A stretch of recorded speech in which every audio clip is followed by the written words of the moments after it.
You know, we're taught that empires are built by geniuses, master plans, grand visions of world maps. But what if I told you the largest empire in human history was actually a colossal accident? Think about it. A tiny, freezing, rain-soaked island at the edge of Europe. A people with nothing to lose. They didn't sail out to conquer the world. They just wanted a bag of pepper to pay their debts. They got lost, they crashed their ships, they misread their maps. They drew lines on paper through lands they'd never even seen, just because they were too tired to keep arguing. From the mud of Bengal to the shipwrecks of the Pacific, it wasn't a plan, it was a mess. A bloody, lucky, desperate mess. 1/4 of the human race fell under their flag, not because they were ready, but because they didn't know how to stop. Today, we go behind the maps. We look at the blunders, the luck, and the sheer human madness. The British Empire, built by mistake, ruled by chance. The Island of Rain and the Ghost of Ambition. Close your eyes for a second. Forget the Big Ben, forget the red buses, and forget the maps where half the world is painted red. Instead, feel the rain. Not a tropical downpour that clears the air, but that miserable, gray English drizzle that soaks into your bones and stays there for weeks. It's the late 1500s. London is a cramped, stinking maze of timber houses and mud. The Thames isn't a scenic river yet. It's a dark artery carrying sewage and broken dreams. Britain was nothing. Just a cold, lonely island at the edge of a world that didn't really care about it. In the royal courts of Spain and Portugal, they laughed at the English. Why wouldn't they? The Spanish had ships creaking under the weight of Aztec gold. The Portuguese had the keys to the spice lands. And the English? They were sitting on their damp docks, shivering, clutching a few rolls of wool, wondering why God had given them so much rain and so little fortune. That's where the hunger started. Not the hunger for an empire, no one was that arrogant yet, but the hunger of a man who has nothing left to lose. The desperate gamble. I want you to imagine a tavern in London, 1599. The air is thick with the smell of stale ale and cheap tobacco. A group of men are huddled around a table. Their clothes are expensive but worn at the elbows. These aren't soldiers, they aren't conquerors. They're merchants, middle-aged men with gout and mounting debts. Spain has the West, Portugal has the East, and we have, what? Scraps? They weren't planning to change the world. They just wanted to sell some cloth and bring back enough pepper to make a profit. They were terrified. If they failed, they'd rot in a debtor's prison. If they sailed, they'd likely die of scurvy or be blown to pieces by a Spanish galleon. But they did it anyway. On December 31st, 1600, Queen Elizabeth I signed a piece of parchment. The East India Company was born. It wasn't a government department. It was a startup, a dangerous, greedy, desperate startup. The hell of the high seas. You think of history as grand ships gliding across blue water. Forget it. The reality was a nightmare. These ships, the Red Dragon, the Hector, were tiny wooden boxes tossed around like toys by the Atlantic. For months, the men inside saw nothing but gray water and gray sky. Space? There was none. You slept where you worked, surrounded by the stench of 100 unwashed bodies and rotting food. Water turned green in the barrels. Biscuits became a moving mass of weevils.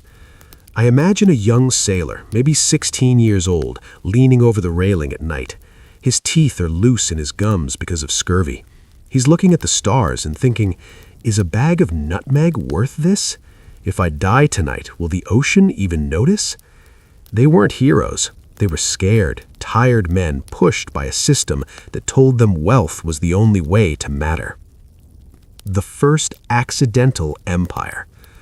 While some went east, some went west, and here's where the accidents really start. They tried to settle in North America. They failed. Then they tried again. They went to a place called Roanoke. They left 100 people there and went back for supplies. When they returned, everyone was gone. Just a word carved in a tree. A whole colony vanished into the woods. Did they stop?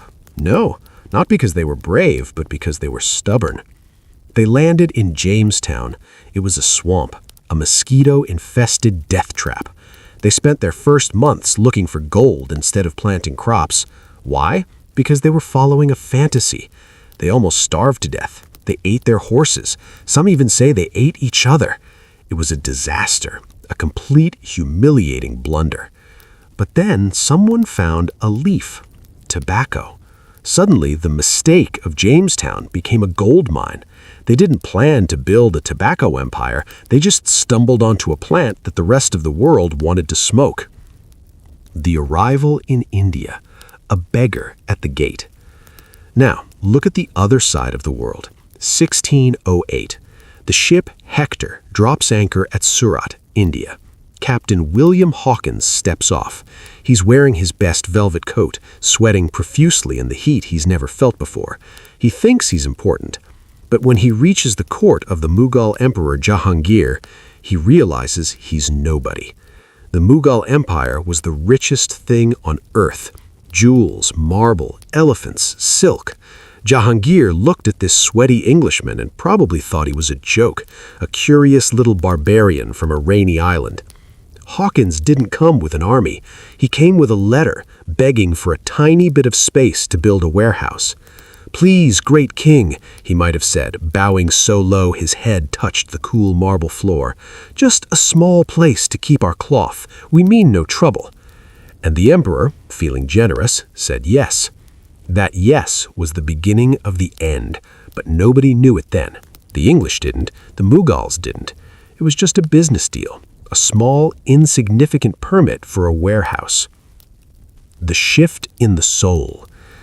As the years crawled by, something changed in the British heart. The merchants realized that being a guest was dangerous. The Portuguese attacked them. The local governors demanded bribes. The tiny beginning was becoming complicated. They realized that to protect their profit, they needed guns. To protect their guns, they needed forts. To protect their forts, they needed land. It was a slow, creeping rot. One day you're a salesman, the next you're a soldier. The day after that, you're a tax collector. They didn't set out to conquer India. They just kept making defensive moves. We'll just take this village so the French don't. We'll just hire this private army so the local prince doesn't rob us. Back in London, the directors of the company were getting nervous. "Stop fighting," they wrote in their letters. "Wars are expensive. Just buy the spices and come home." But the men on the ground, the men who had tasted power, the men who were no longer shivering in the London rain, they didn't listen. They were thousands of miles away from their bosses. It took 6 months for a letter to reach them. By the time the no arrived, the war was already won. The empire was growing not because of a plan in London, but because of the greed, fear, and ambition of men who were too far away to be controlled. The letters from London kept coming, but they felt like echoes from a different world.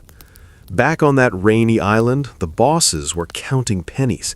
But in the heat of Bengal and the swamps of the Americas, the men on the ground were counting something else. Power. The rain that changed everything. If you want to talk about accidents, you have to talk about the mud. By the mid-1700s, the East India Company wasn't just a shop anymore. It was a monster with its own heart. And then came 1757, a place called Plassey. You've heard the name in history books, but forget the grand battle narrative. It was a mess. Imagine the Nawab of Bengal, Siraj-ud-Dawla.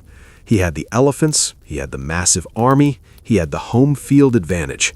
The British, led by a man named Robert Clive, a man who suffered from deep depressions and a reckless streak, were outnumbered 10-1. Then, the sky broke. A massive tropical downpour drenched the battlefield. The Nawab's men, confident in their numbers, didn't cover their gunpowder. They thought, it's just rain, no one can fight in this. But the British, they had tarpaulins. They kept their powder dry. When the rain stopped, the Nawab's cavalry charged, thinking the British cannons were useless. They were wrong. The dry powder spoke, and the Nawab's army was shredded. A kingdom was lost because of an afternoon rainstorm and a few pieces of waterproof cloth. Clive didn't walk away thinking he was a hero. He walked away realizing he now owned the richest province in India. He wrote back home, almost surprised by his own luck, saying he stood amazed at his own moderation in not looting even more. The tiny beginning had just found its first real crown jewel, and it happened because they were better prepared for the weather. The map of mistakes. While India was being won by dry gunpowder, the rest of the world was being claimed by sheer clumsy luck. Have you ever looked at a map and wondered why a border is a perfectly straight line? It's because some man in a dusty office in London who had never seen a desert or a jungle in his life drew it with a ruler. There was a captain named James Cook. He wasn't sent to start an empire. He was sent to watch the planet Venus cross the sun. That was it, a science trip. But while he was out there, he stumbled upon Australia. He looked at this vast, ancient continent and, in a moment of pure British arrogance, decided it belonged to the king. Why? Because the people living there didn't have fences. To the British mind, if you didn't have a fence and a piece of paper, you didn't own the land. It was a misunderstanding of epic proportions. They turned a continent into a prison colony because they didn't know what else to do with it. We've found this place by accident, let's throw our criminals there so we don't have to look at them anymore. That was the grand strategy. No vision, just a solution to a crowded jail problem. The weight of the crown. By now, the small island wasn't so small anymore. But here's the thing about empires built on accidents. They're heavy. I want you to feel the exhaustion of a British district officer in the 1800s. He's 24 years old, he's thousands of miles from the London rain he used to hate, and now he'd give anything for a cold breeze. He's sitting in a tent, surrounded by people whose language he barely speaks, trying to settle a land dispute he doesn't understand. He's not a conqueror, he's a tired kid with a fever. He writes home to his sister, "The heat is a physical weight. I am responsible for 100,000 souls, and I am utterly alone. We came here for trade, but now I am a judge, a taxman, and a ghost." The empire was becoming a trap for the British, too. They had grabbed so much so fast by mistake that they couldn't let go. If they left, they feared someone else, the French, the Russians, the locals, would kill them on the way out. The accidental monster. By the time the 1800s were in full swing, the tiny beginning had become a global shadow. But if you look closely at the gears of this machine, you see the imperfections. You see the administrative blunders. You see the roads to nowhere built because some clerk in London misread a report. They built railways in India not to help the people, but to move their soldiers faster in case the accidental subjects decided to fight back. They turned fertile lands into opium fields because they wanted to force China to buy drugs so they could buy tea. It was a cycle of greed that no one knew how to stop. The most human part of this whole story? The British started to believe their own lies. They forgot they were just lucky merchants with dry gunpowder. They started to think they were civilizing the world. That's the most dangerous mistake of all, when a man starts to believe his luck is actually his destiny. The ending of the beginning. So, here we are. From that one little signature by Elizabeth I to a world where the sun never set on British soil. It wasn't a straight line. It was a jagged, bloody, messy scrawl across history. It started with a craving for pepper. It ended with a quarter of the human race under one flag. If you go back to that London dock in 1600 and tell that shivering sailor that his journey will lead to the fall of kings and the birth of nations, he didn't believe you. He'd just ask you if you have any clean water or a bit of bread. That's the real history, not the statues in the park, but the desperate, accidental human moments that piled up until they became an empire. All this, almost by accident. Have you ever looked at the horizon from the deck of a wooden ship? I don't mean the view from a modern cruise liner with GPS and stabilizers. I mean standing on a creaking, leaking vessel in the middle of the 17th century. The horizon is a liar. It looks like a flat line, but it's actually a wall. Behind that wall could be a new world, a jagged reef, or simply nothingness until you starve to death. For the British sailors of this era, the ocean wasn't a place of adventure. It was a place of isolation. The tiny beginning we talked about earlier, it was expanding now, but not through genius. It was expanding through the most human of traits, the ability to make a mistake, and then pretend it was the plan all along. The ghosts in the map room. In London, there were men called hydrographers. They sat in dimly lit rooms, surrounded by rolls of vellum and the smell of ink. But they were working with ghosts. A captain would return after 3 years, his skin leathered by the sun, and say, "I found a rock. It's roughly 20 days east of the Cape, if the wind is fair." 20 days? How fast was the ship going? Was there a current? The mapmaker didn't know, so he would just guess. He'd draw a little blob on the map and label it King George's Land or New Something or Other. The maps of the 1600s and 1700s were littered with phantom islands. Islands that appeared on maps because a sailor saw a cloud bank and thought it was land, or because a navigator was so drunk he misread his sextant. This is the foundation of an empire, not solid rock, but ink and errors. The Sea Venture, a disaster that became a home. Let's go back to that storm in 1609. I want to take you inside the Sea Venture. The ship was part of a fleet headed for Virginia. These weren't explorers. There were women, children, and tradesmen. They were terrified. For 3 days, the sky was black. The wind was a physical force, screaming through the rigging like 1,000 banshees. The wood was groaning. Every time a wave hit, it sounded like a giant sledgehammer slamming into the hull. Inside, people were praying. Not the quiet, polite prayers of a Sunday morning, but the raw, screaming prayers of people who can feel the cold water rising around their ankles. Admiral George Somers hadn't slept for 50 hours. His eyes were red, crusted with salt.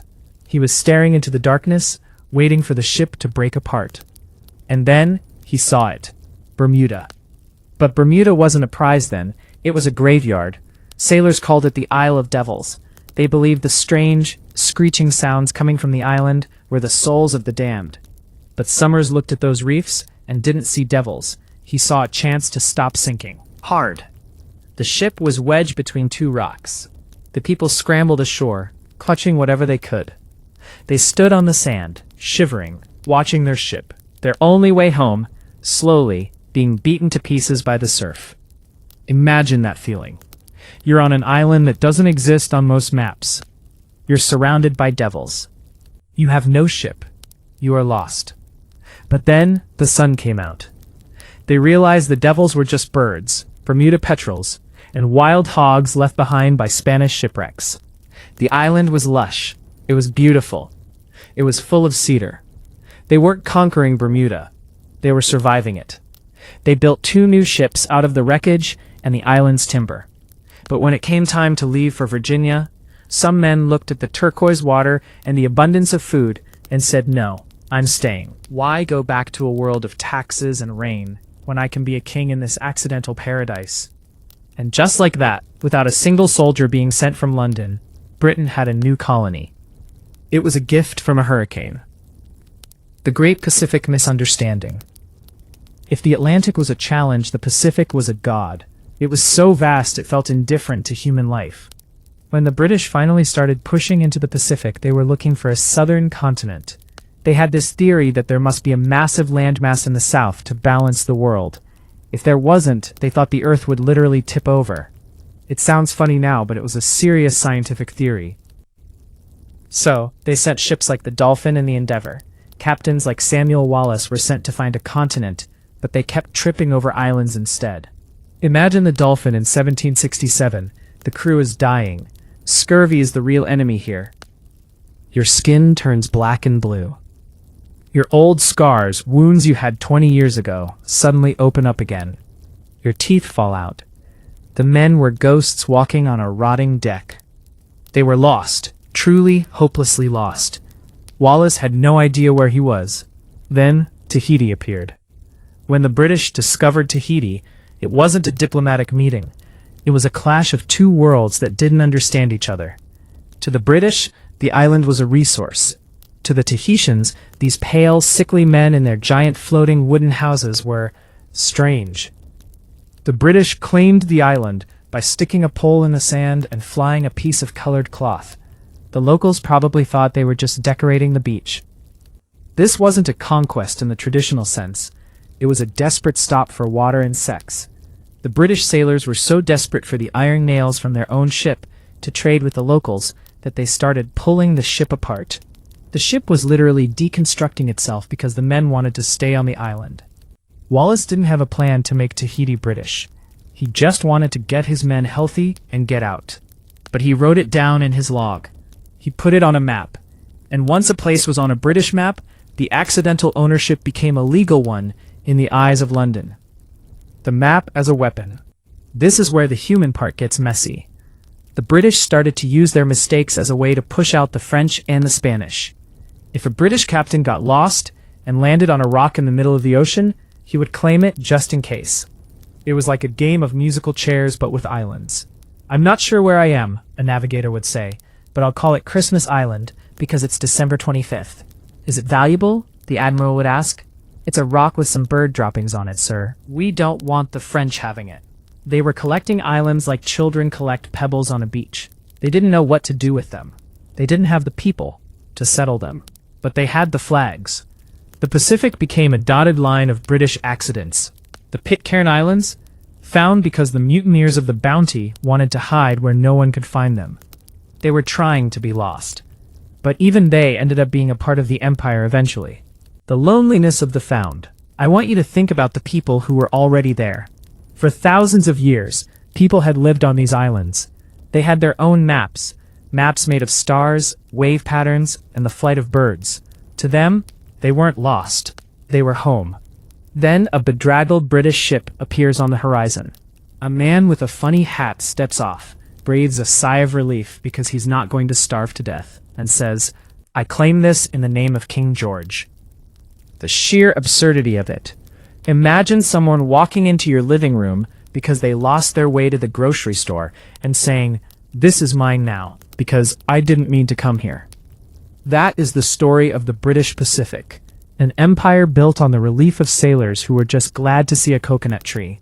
If the Pacific was a story of being lost in the blue, the Caribbean was a story of being lost in the green. By the mid-1600s, the Caribbean Sea was a boiling pot. Spain claimed everything, but they couldn't be everywhere. The islands were like crumbs fallen from a table, and the British were like hungry ants, scurrying around, picking up whatever the giants ignored.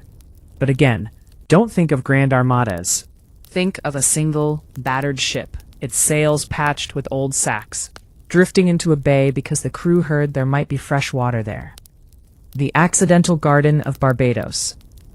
Take Barbados. In 1625, a man named John Powell was sailing back from Brazil. He wasn't looking for a new world. He was just trying to get home without being sunk by a Spanish galleon. He got blown off course, the classic British story, and stumbled upon an island that was empty. No people, no gold, just thick, tangled woods and the sound of the wind.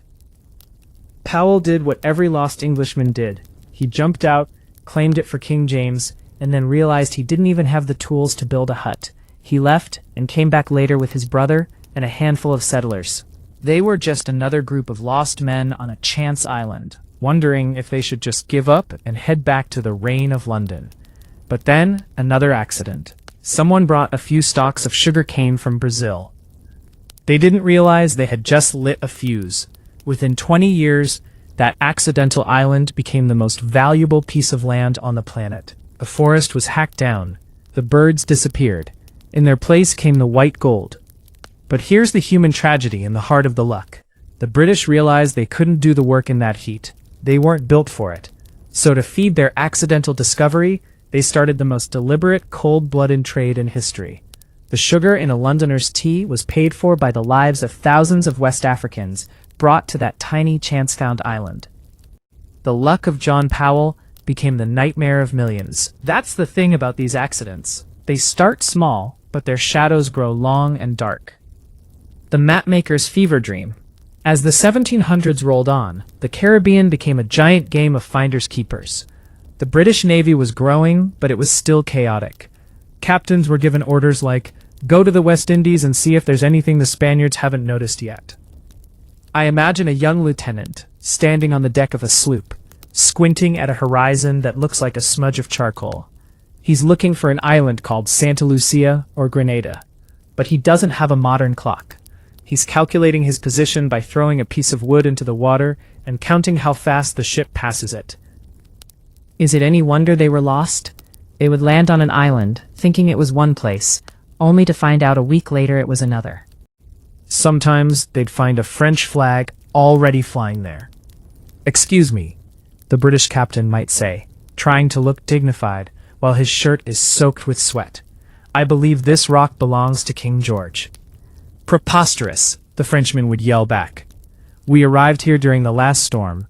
My ship is currently being repaired in that bay, so it is clearly French." They would argue, they might even trade a few cannon shots, but often they'd just sit there. Two groups of lost, lonely men, thousands of miles from home, fighting over a beach because their mapmakers in Europe had drawn the lines too thick.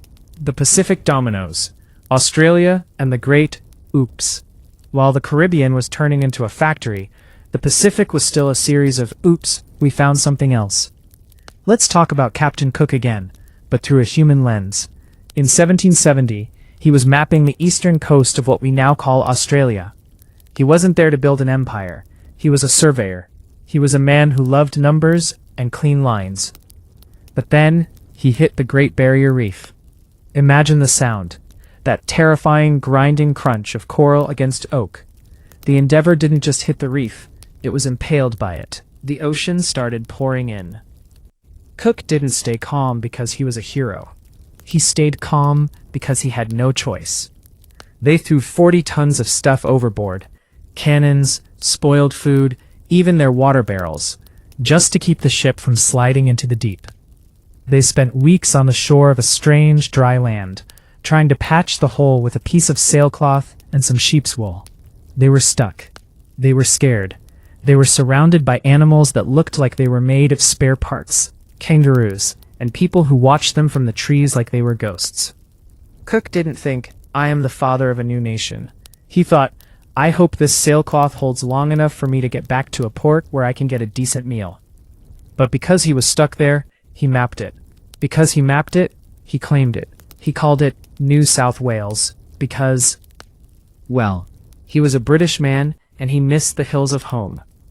10 years later, when Britain lost America, another accident of history where they pushed too hard and lost everything, they remembered Cook's map. "Where can we send our prisoners?" they asked in London. "Oh, remember that place Cook crashed his ship? The one with the giant hopping rats? Let's send them there." An entire continent was claimed by the British Empire because a captain hit a rock and had to wait for his glue to dry. The lonely echoes of the islands. By the 1800s, the British had so many islands they didn't know what to do with them. The accidental empire was now a logistical nightmare. Every little dot on the map needed a governor. Every governor needed a secretary. Every secretary needed a house, a uniform, and a supply of gin. I think about a man sent to govern a tiny island in the Pacific. Let's say the Pitcairn Islands. He arrives on a ship that comes once every 2 years. He steps onto the sand, adjusts his heavy wool coat, which is ridiculous in the tropical heat, and looks at the 20 people living there. "I am your governor," he says. The people look at him. They don't care. They're busy fishing. The governor sits in his small hut. He writes reports that won't be read for 18 months. He watches the sun go down over an ocean that feels infinite. He realizes he isn't a ruler. He's a prisoner of geography. This was the reality of the islands by chance. It wasn't a grand chess game played by geniuses. It was a series of people being left in places they didn't intend to go, trying to maintain a British life in a world that didn't know what Britain was. The final hook, the map that drew itself. Why did these accidents create the largest empire in history? Because the British were like water. They just kept flowing into the gaps. If a ship got lost, they didn't just turn back. They stayed. If a map was wrong, they changed the world to fit the map. They turned getting lost into a profession. Every Caribbean island, every Pacific rock, every shipwrecked crew was a thread. And as the centuries passed, those threads were pulled tight until they formed a net that covered the globe. The tiny rainy island had become the center of a world it had stumbled upon while looking for something else. All this because a captain forgot to turn left, or a storm pushed a ship 5 miles too far, or a mapmaker's hand slipped and he drew an island where there was only sea. The British Empire wasn't a masterpiece of planning. It was the world's most successful series of mistakes. There's a myth we like to tell ourselves about history. We imagine a group of old, powerful men sitting around a mahogany table in London, pointing at a map of India or Africa and saying, "Tomorrow we shall invade here." But history isn't a chess game. Most of the time, it's a bar fight that gets out of hand. For the British in the 1700s, the empire was still just a business. And business is supposed to be quiet. War is expensive. War ruins the profit margins. In fact, the directors of the East India Company in London were constantly sending angry, frantic letters to their men in India, screaming, "Stop fighting. You are spending all our money on gunpowder. Just buy the silk and come home." But those letters took 6 months to arrive. By the time a no reached the shores of Bengal, the cannons had already fired, the Nawab had been overthrown, and a few British traders had suddenly realized they were now the rulers of 60 million people. They didn't plan to conquer India. They just didn't know how to stop a fight once it started. The human friction, a spark in the dust. Imagine the heat. That thick, heavy Indian summer heat that makes your brain feel like it's melting. You're a British company clerk.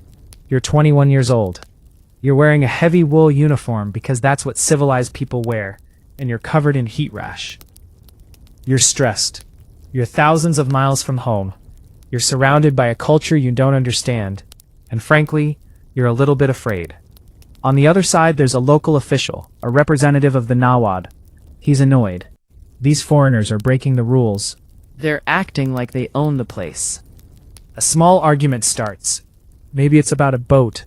Maybe it's about a bribe that wasn't paid. "You can't do that," says the local official. "I have a permit from the emperor," the British clerk snaps back, his voice shaking with a mix of arrogance and fear.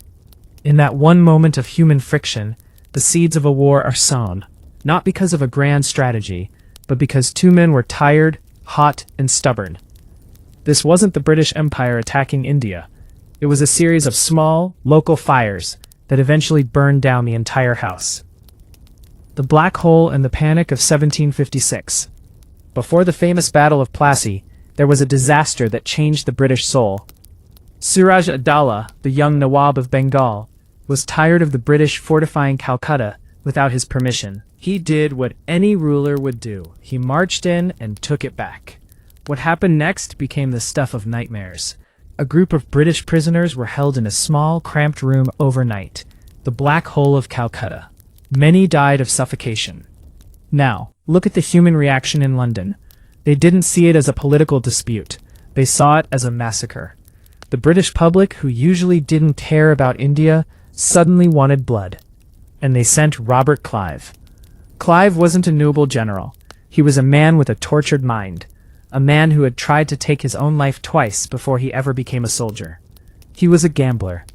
When he stood at the edge of the battlefield at Plassey in 1757, he wasn't thinking about the glory of Britain. He was thinking, if I lose this, I am dead. If I win, I am the richest man in the world. The rain, the betrayal, and the accidental victory. The Battle of Plassey was a farce. Suraj Udaulah had 50,000 men. Clive had 3,000. Under any normal circumstances, the British should have been wiped off the face of the earth. But as we talked about before, it rained. But it wasn't just the rain. It was the human element of betrayal. Clive had spent weeks in back rooms, whispering to the Nawab's general, Mir Jafar. "Don't fight," Clive promised. "If you stay out of the battle, I'll make you the Nawab." Mir Jafar was a man who saw an opportunity. On the day of the battle, he stood there with a third of the Nawab's army and did nothing. He watched. He waited to see who would win. Can you imagine the Nawab looking at his own general, screaming for him to charge, and seeing him just standing there, motionless in the mud? That moment of betrayal wasn't a British victory. It was a local coup that the British just happened to be part of. When the dust settled, Clive walked into the treasury of Bengal. He saw piles of gold, jewels, and silver. He took so much that it took 100 boats to carry his personal loot down the river. London didn't ask for Bengal. They didn't plan for it. But suddenly, they owned it. And once they owned it, they realized they had to defend it. That's how the accidental empire worked. Every win created a new problem that required another war to solve. The ghost of Tipu Sultan, a fear beyond reason. As the British moved south, they met a man who didn't fit their narrative. Tipu Sultan, the Tiger of Mysore. Tipu wasn't just another ruler. He was smart. He used rockets. He studied the French. And he absolutely hated the British. The wars with Tipu, the Anglo-Mysore Wars, weren't planned by the British king. They were fueled by paranoia. The British were terrified that Tipu would team up with Napoleon Bonaparte. They imagined a French army landing in India and taking the British into the sea. If you read the diaries of British officers from that time, you feel their genuine terror. They weren't conquerors in their own minds. They were people who thought they were about to be destroyed. Tipu is coming, the rumors would fly through the British camps. He has 100,000 men. He has French engineers. He will show no mercy. This fear led them to act aggressively. They attacked because they were afraid of being attacked. It's a very human, very dangerous cycle. They fought 4 wars with Tipu, eventually cornering him in his capital, Seringapatam, in 1799. When they found Tipu's body under a heap of dead soldiers, the British General Harris famously said, "Now India is ours." It was a triumph of desperation. They had killed the tiger because they were too scared to live in the same forest with him. The weight of the sword. By 1800, the British had gone from being a few merchants in a warehouse to the masters of half of India, and they were exhausted. Think about the ordinary British soldier.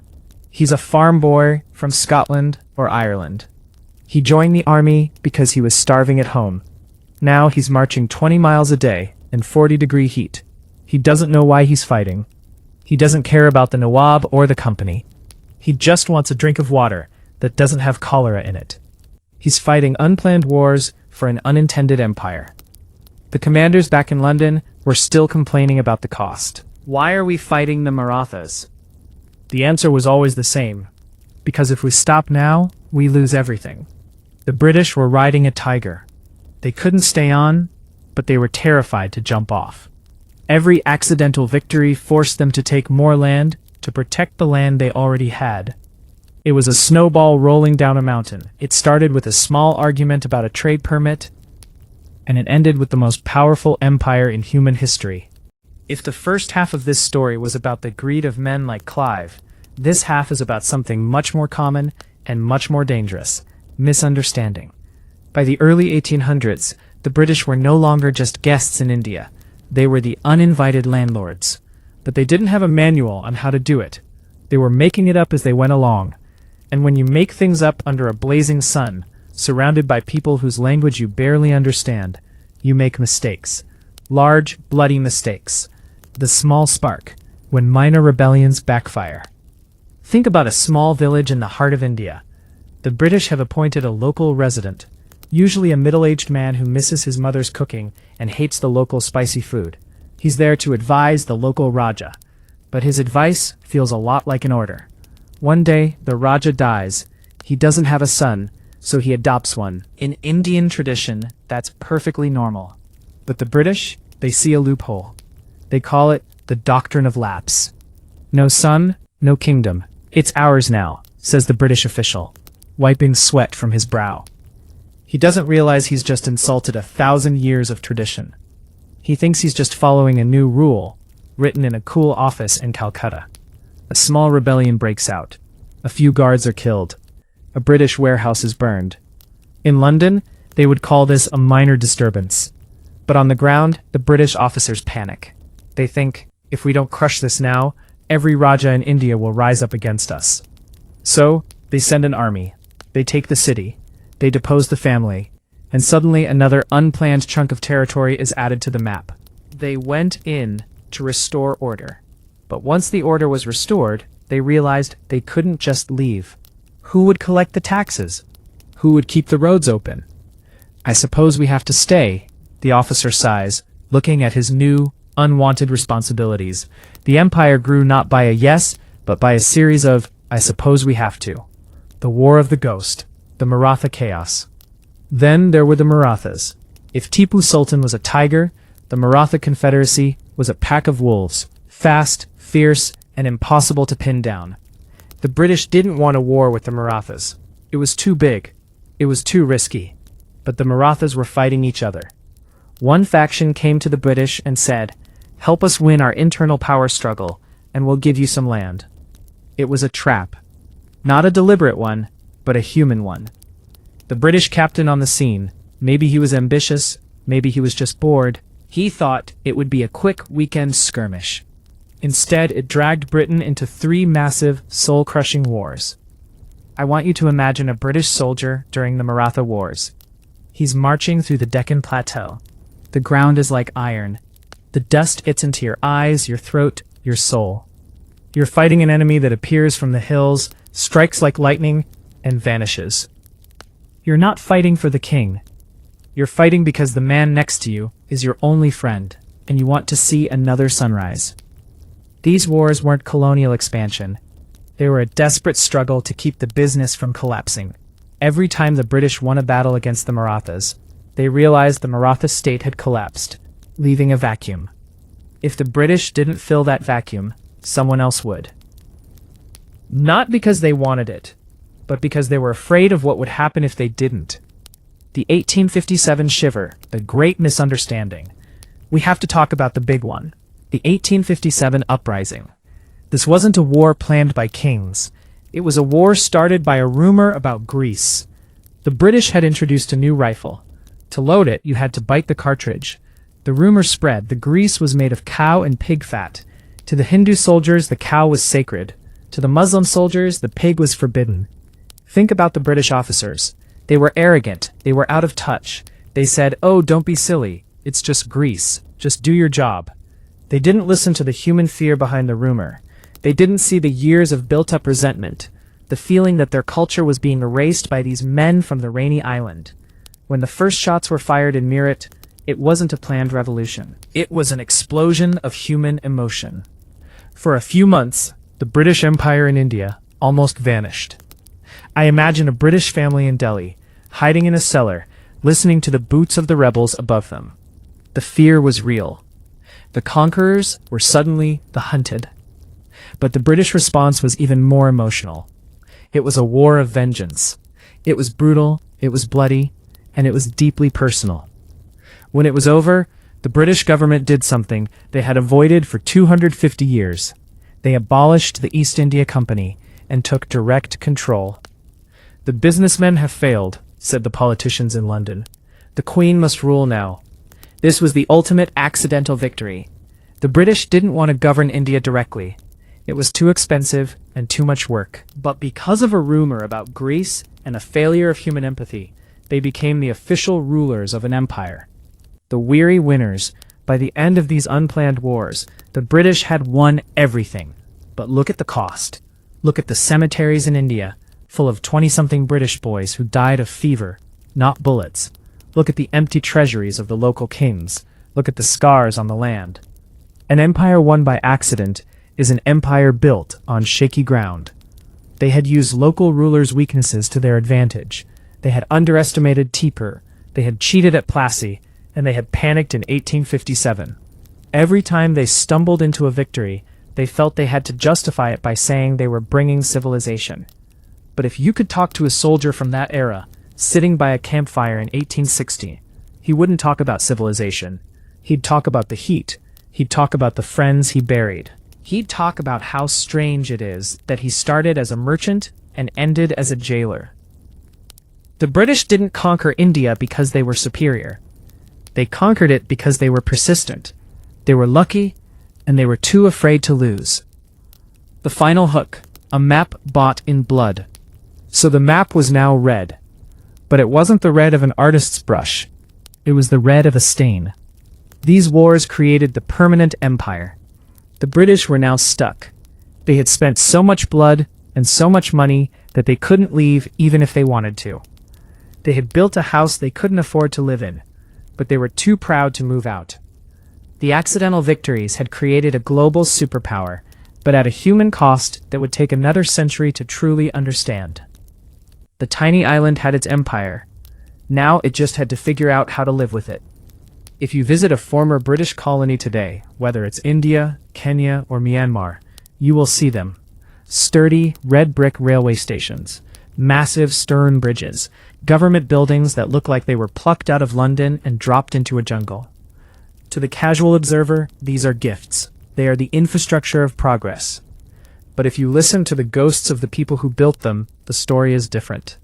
The British didn't build these things because they wanted the locals to have an easier commute. They didn't build them out of the kindness of their hearts. They built them because they were afraid. After the 1857 uprising, the British realized that their accidental empire was fragile. There were a few thousand people ruling millions.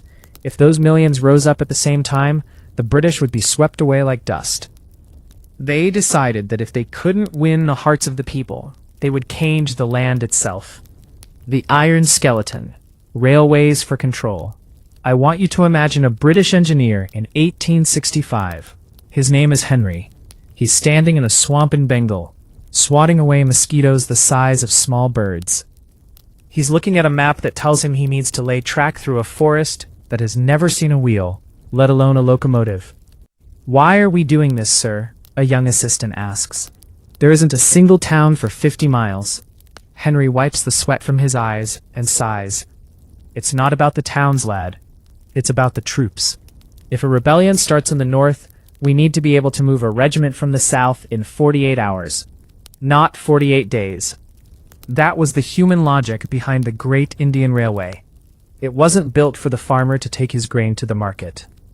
In fact, many of the early lines bypassed major trade centers entirely. They were built to connect military barracks. They were built to move cotton and coal out of the country and soldiers into it. It was a cold, mathematical calculation, but the people who had to build it, they paid for that calculation in blood. Thousands of Indian laborers died of cholera, malaria, and exhaustion to lay those tracks. They were digging their own cages. The British were so obsessed with this iron web that they spent more money on railways than they did on healthcare or education for the next 50 years. It was an empire that cared more about the speed of its boots than the health of its subjects. The Grand Trunk Road, a shadow of the past. Then there were the roads. The British didn't invent the roads in India. The great Mughals had built magnificent highways long before a British boot ever touched the soil. But the British reformed them. They wanted roads that were straight, wide, efficient. I imagine an old village elder watching a British surveyor drive a stake into the ground, right through the middle of a sacred grove or a family's ancestral farmland. "But the road has always curved here," the elder might say, "to protect the trees, to honor the spirits." The surveyor wouldn't even look up. "The map says a straight line, old man. A straight line is faster for the cannons." That's the administrative blunder of the empire. They valued the straight line over the human curve. They built roads that cut through communities, isolating neighbors and destroying the delicate social balance of the countryside. They were roads to nowhere for the locals, but they were highways of power for the masters. If you walk through the mountains of the Khyber Pass, you'll see the forts. Lonely, gray, stone outposts, perched on craggy peaks. These were the ultimate roads to nowhere. The British were obsessed with the great game, the fear that Russia would invade India through the mountains. So, they spent millions building forts in places where nothing grows and no one wants to live. Think about a young British lieutenant stationed at a fort in the Hindu Kush. He's 20 years old. He hasn't seen a woman or heard a voice from home in a year. His only job is to stare through a telescope at a horizon that never changes, waiting for a Russian army that is never coming. He is cold, He is bored. He is slowly losing his mind. What am I defending? He asks his diary. A pile of rocks? A border drawn on a map by someone who has never been cold? The British administrative machine was so rigid that they kept these forts manned for decades, even when the Russian threat was proven to be a fantasy. It was infrastructure built on a blunder of fear. They were so scared of losing their accident that they turned the edges of their empire into a prison for their own soldiers. The administrative maze, paper over people. But the infrastructure wasn't just stone and iron. It was paper.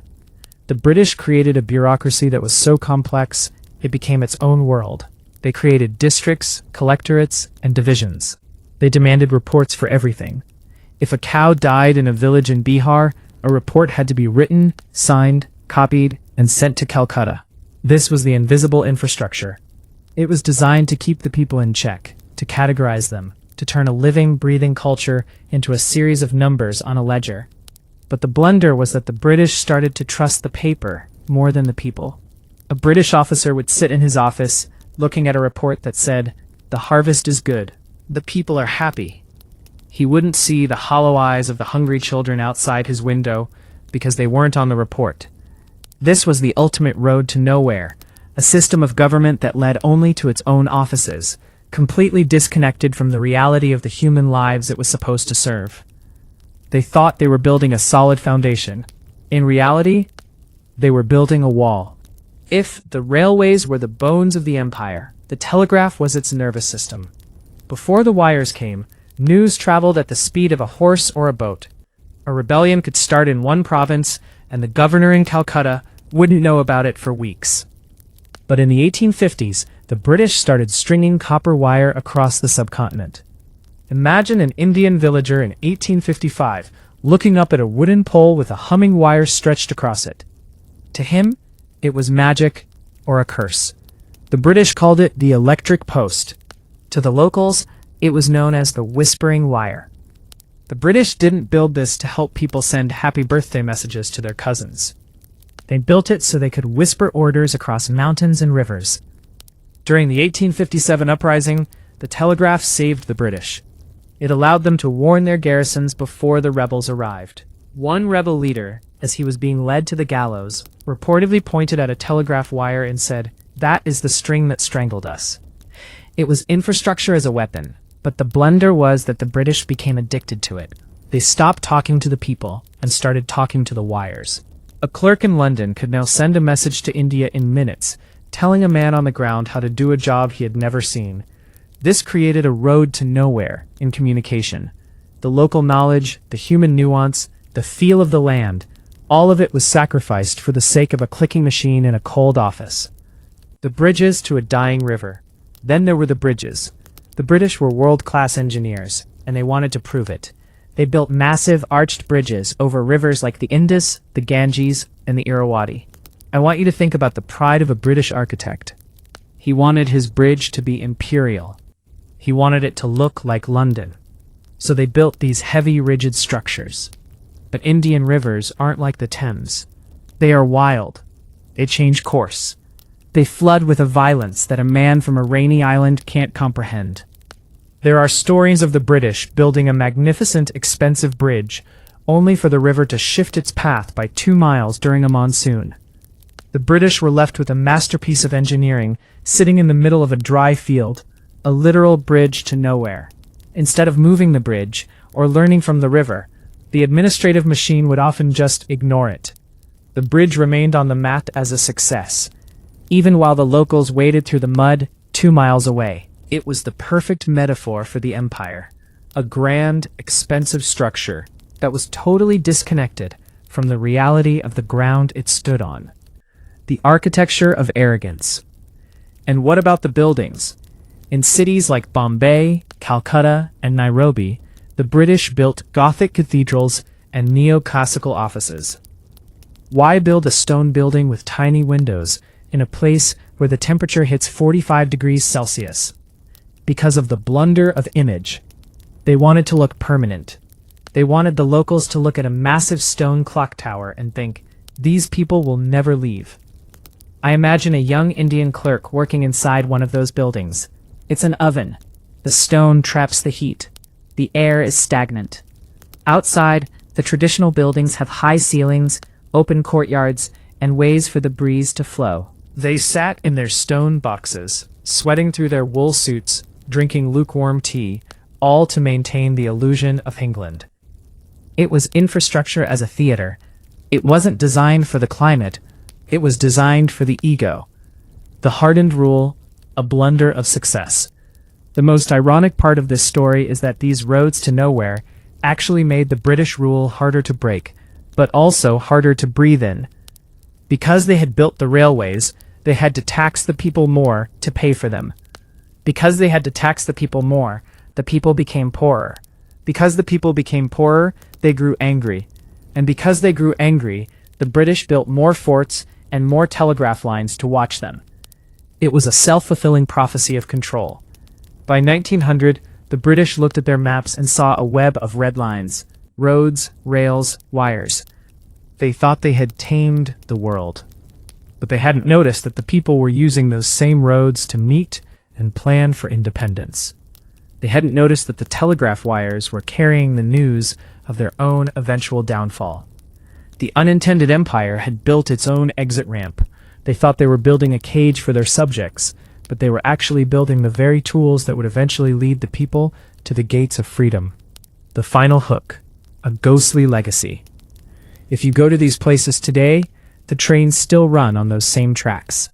The bridges still stand. But the power is gone. The control is a memory. The British left behind a skeleton of iron and stone. It's a reminder that you can build as many roads as you want, but if those roads don't lead to the hearts of the people, they will always, eventually, lead to nowhere. The rainy island tried to pave the world in its own image. It succeeded in building the roads, but it lost the journey. Imagine a room in a grand palace in Europe. It's quiet, except for the scratching of a quill pen and the crackle of a fireplace. There are no soldiers here, no cannons, no screams of battle. Just two men, a bottle of wine, and a map that is mostly white space. "I'll give you this jungle in South America," one says, pointing to a green blur on the map. "Only if you give me that muddy trading post in the north," the other replies. They shake hands, they sign a piece of parchment, and just like that, the lives of millions of people are swapped. This wasn't conquest. This was a swap meet. The British Empire wasn't just won by the sword. It was traded, sold, and borrowed. It was an empire of paperwork, where a signature in London could turn a person in New Amsterdam into a citizen of New York overnight. The Great Nutmeg Swap.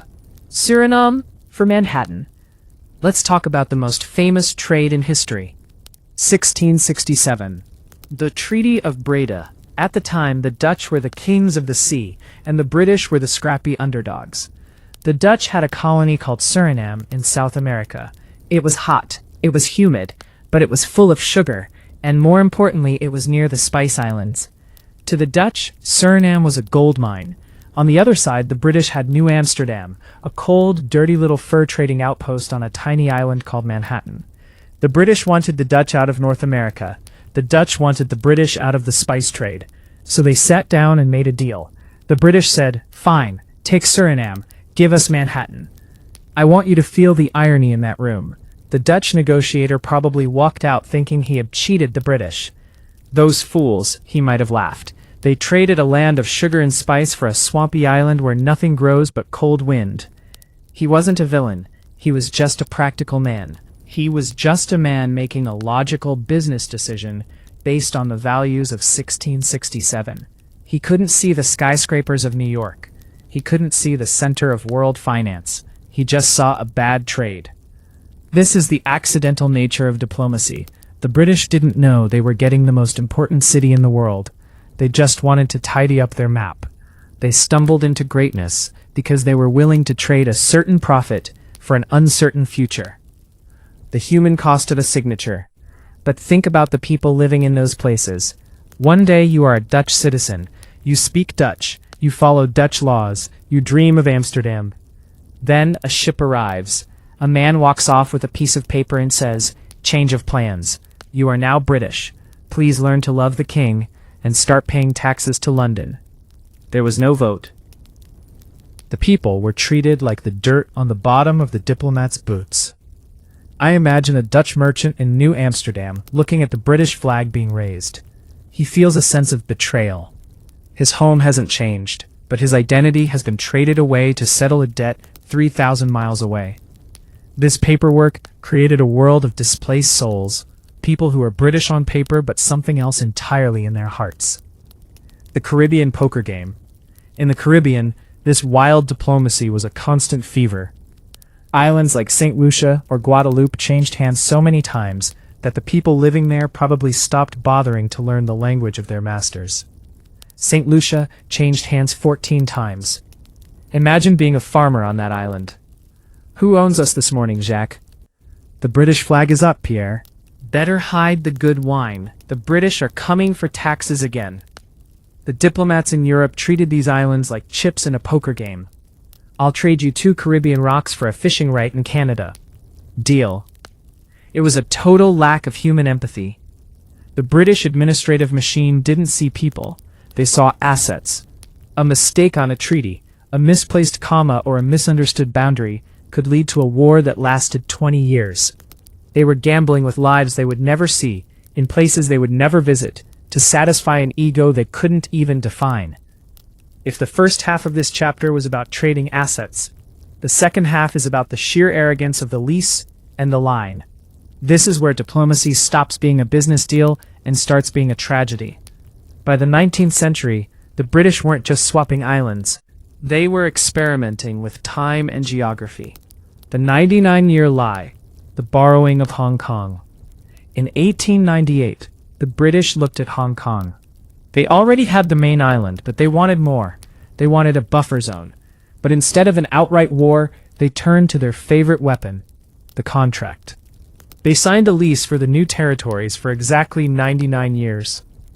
Think about the human psychology of that number. 99 years. To a diplomat in a cold London office, 99 years feels like forever. It's a way to say hours, without the messiness of saying conquest. But for the people living there, it was a ticking clock. Imagine a Chinese family in the new territories in 1898. A British official arrives, adjusts his spectacles, and reads a document. "Don't worry," he says. "We're just borrowing your land. We'll give it back in a century." The family looks at him. A century? To them, it's an eternity. To the empire, it was just a way to delay a headache. This diplomacy of the clock created a city that lived in a state of permanent anxiety. It was an empire built on a deadline. The British administrative machine didn't think about what would happen when the 99 years were up. They figured the empire would last 1,000 years, so why worry about a small lease? It was a blunder of time, the belief that the present moment would never end. The table and the ruler, the Sykes-Picot blunder. Then there's the most infamous piece of paperwork in human history, 1916, the Sykes-Picot Agreement. The First World War was raging. 2 men, Mark Sykes, British, and François-Georges Picot, French, sat down with a map of the Middle East. They weren't looking at the people. They weren't looking at the tribes, the religions, or the ancient histories of the land. They were looking at spheres of influence. 2 men in a tent or a dusty office with a literal ruler. "I'll take from the E in Acre to the K in Kirkuk," Sykes famously said. He drew a straight line. That line cut through families. It cut through grazing lands that had been used for centuries. It put bitter enemies in the same country and split brothers into 2 different nations. They did it because it was tidy. A straight line looks good on a report sent back to London. A curve, a line that follows a river or a mountain or a human story, is messy. It's hard to explain to a committee. This wasn't just diplomacy. It was a geographical sin. The British didn't mean to create a century of war in the Middle East. They just wanted to finish the meeting and go to lunch. But their mistake on paper became a reality of blood. The people in those lands woke up to find their world had been redesigned by 2 men who couldn't even pronounce the names of their villages.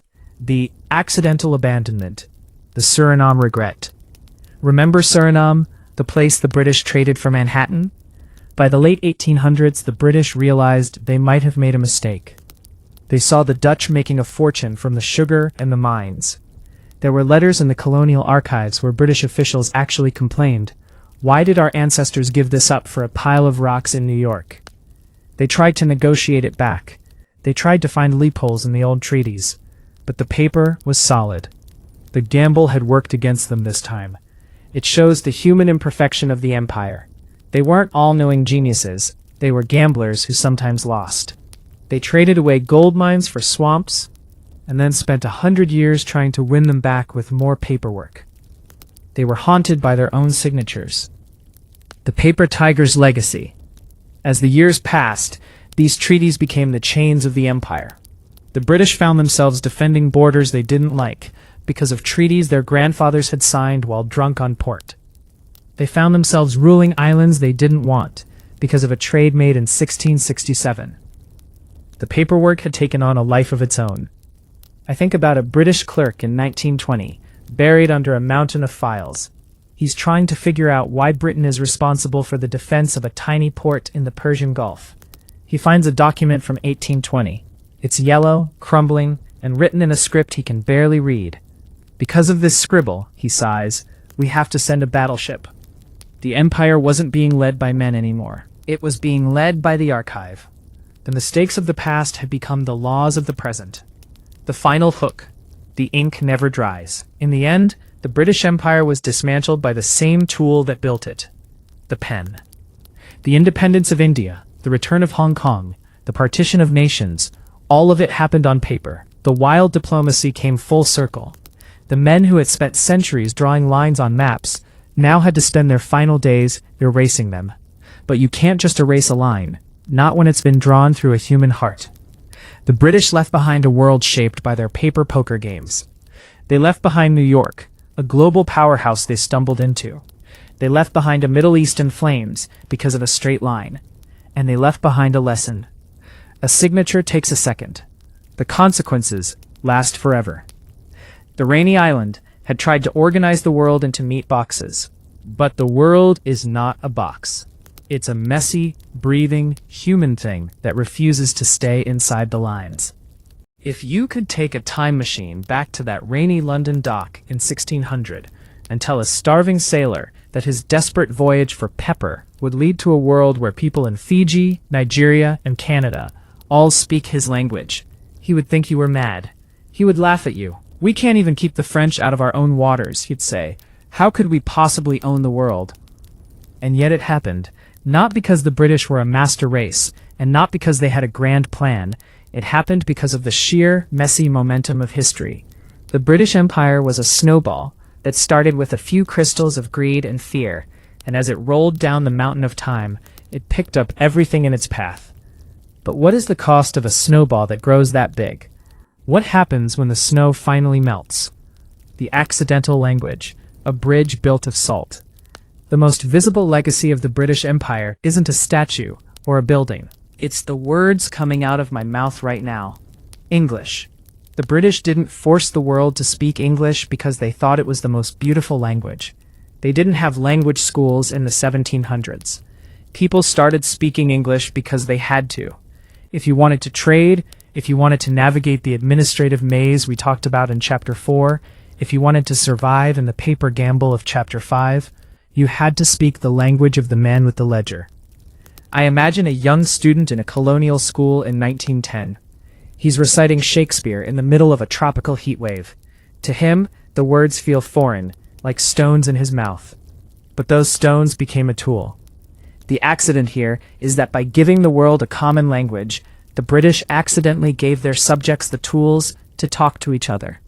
A man in India could now talk to a man in Ireland about how much they both disliked British rule. The very language used to control the empire became the language used to dismantle it. The British built a cage of words, but they forgot that words have wings. The political ghost, democracy and its discontents. The British loved to talk about the rule of law. They were obsessed with it. They brought their courts, their wigs, and their complicated legal jargon to every corner of the globe. But look at the human reality. The rule of law often meant the rule of British law. I think about a local judge in a newly independent nation in the 1950s. He's sitting in a courtroom built by the British. He's wearing a robe designed in London. He's following a legal code written by men who are now dead. He feels like a ghost in someone else's house. The legacy of British order is a complicated one. They left behind parliaments and constitutions, but they also left behind the habit of top-down control. They taught the world how to vote, but they also taught the world how to use a bureaucracy to crush dissent. The accidental empire didn't leave behind a perfect blueprint for democracy. It left behind a kit of parts. Some were useful, some were broken, and some were designed to keep the engine running only for the masters. We are still trying to figure out how to put those parts together today. The cultural collision, a world of almosts. The British Empire created a world of hybrid souls. Think about the tea culture. The British stole tea from China and planted it in India so they wouldn't have to pay Chinese prices. Now the British think tea is theirs, and Indians think tea is theirs, and the Chinese are still wondering what happened to their monopoly. It's a world where a cricket match in Barbados feels more British than a cricket match in London. It's a world where the afternoon tea is a ritual in hotels from Hong Kong to Nairobi. These aren't just traditions. They are the scars of a collision. When two cultures hit each other at the speed of an empire, they leave pieces of themselves behind. The British were changed by their colonies just as much as the colonies were changed by them. The Rainy Islands started eating curry. They started using words like bungalow, pajamas, and thug. They went out to change the world, but the world snuck into their back door and changed them too. The accidental empire wasn't a one-way street. It was a messy, loud, crowded intersection where everyone got a little bit lost. If you walk through the streets of London today, or Dhaka, or Kingston, you aren't just walking through a city. You are walking through the debris of a giant that fell over. It shattered into billions of pieces, and we are all carrying a few of those shards in our pockets. But the most human question remains: why? Why did this one small, shivering island end up holding the keys to so many doors? Was it because they were better?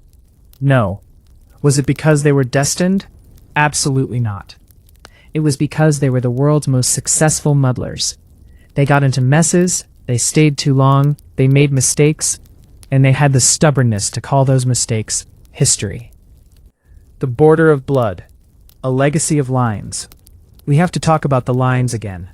One last time. The British were obsessed with borders. But a border isn't just a line on a map. It's a wall in the mind. When the British finally realized they had to leave, when the accidental empire became too heavy to hold, they did what they always did. They grabbed a ruler and a pen. Think about Cyril Radcliffe, 1947. He was a British lawyer who had never been to India before. He was given 5 weeks to draw the line that would split India and Pakistan.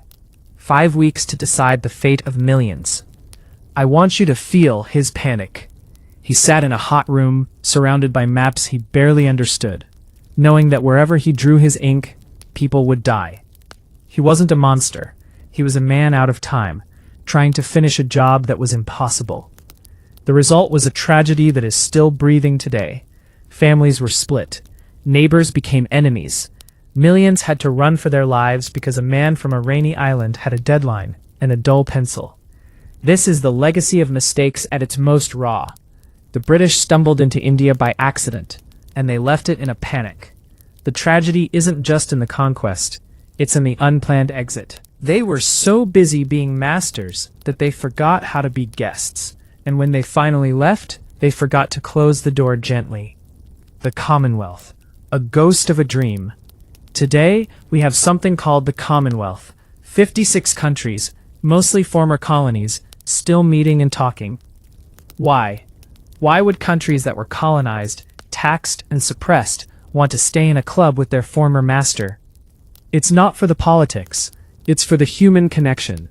Because for better or worse, the British accident linked us all together.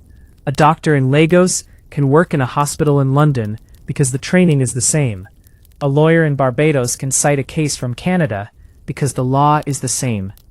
The empire was a nightmare for many, a goldmine for some, and a headache for most.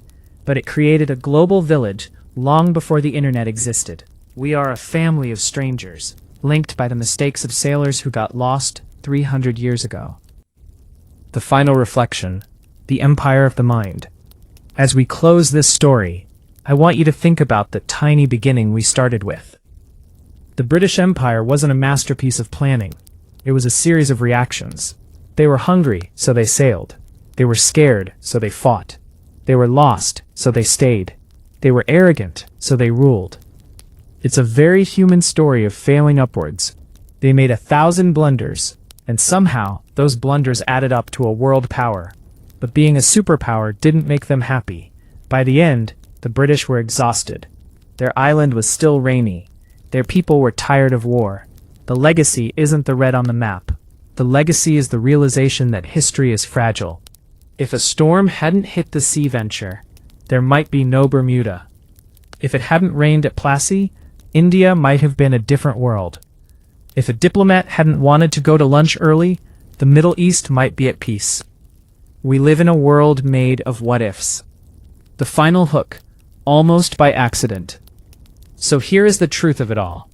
A quarter of the world ended up under the flag of a small, damp island, not because they were gods, but because they were the world's most persistent accident. They built roads that led to nowhere. They traded countries for spices, and they drew lines through hearts. They gave us the language we used to tell their story, and the laws we used to judge their crimes. It was a grand, terrible, beautiful, and bloody mess.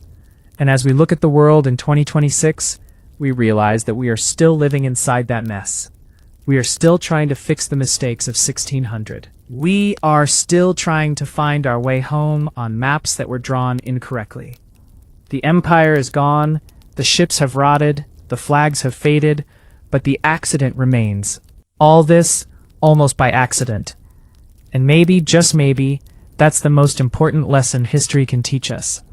The biggest changes in the world don't come from a plan. They come from a mistake that someone decided to call an empire.